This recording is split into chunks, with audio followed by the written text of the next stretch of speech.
पाहता मुक्तिदाता news channel. नमस्कार, मी गौतम तुपसुंदरे, संपादक मुक्तिदाता न्यूज चॅनल।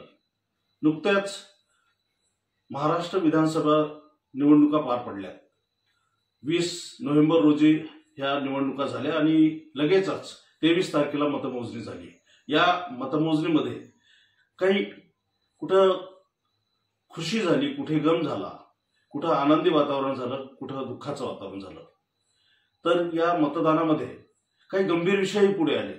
त्यापैकी एक गंभीर विषय म्हणजे आपण आपल्या दिग्रस दारवा नेर पुरतं जर मर्यादित पकडलं तर यामध्ये जे पोस्टल मतदान झालं ते पोस्टल मतदान अतिशय लाजिरवाणं आणि अतिशय खेदजनक झालेलं आहे। कारण 481 मतदान हे अवैध ठरवलं गेलं आहे। आपल्याला माहिती आहे की मतदान केंद्रावर क्लास 2 आणि क्लास 3 अशा अधिकाऱ्यांचा कर्मचाऱ्यांचा तिथं नंबर लागतो, त्यांची कर्तव्य पार पडायची असतात। म्हणजेच हे क्लास 1 क्लास 3 जे अधिकारी कर्मचारी आहेत ते जबाबदार व्यक्ती असतात, शासनाचे जबाबदार व्यक्ती। आणि अशा 481 व्यक्तींनी कर्मचाऱ्यांनी आपलं मतदान करता येत नाही हे दाखवून दिले। याचाच अर्थ असा की तुम्ही शासकीय सेवेत असताना जनतेचे जे कामं करायचे आहेत तहसील लेवलवर, जिल्हा लेवलवर, ते काय केले असेल।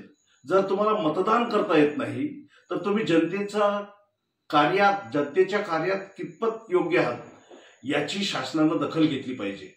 आणि अशा 481 कर्मचाऱ्यांना दिग्रस दारवा नेर मतदारसंघामध्ये जे अवैध मतदान केलं या कर्मचाऱ्यांना ताबडतोब निलंबित केलं पाहिजे। कारण बरेचसे बेरोजगार, पोस्ट ग्रॅज्युएट बेरोजगार फिरत आहेत, त्यांना नोकऱ्या नाहीत। आणि हे कुठून तरी वशिलीबाजी करून लागलेले कर्मचारी ज्यांना साधं मतदान करता येत नाही, नोटशीट काय लिहित असतील, हे सर्वसामान्यांचा ज्या मागण्या आहेत त्या शासन दरबारी काय पोहोचत असतील। अशा लोकांना ताबडतोब निलंबित केलं पाहिजे असं मी मुक्तिदाता न्यूज चॅनल तर्फे शासनाला मागणी करतो। धन्यवाद।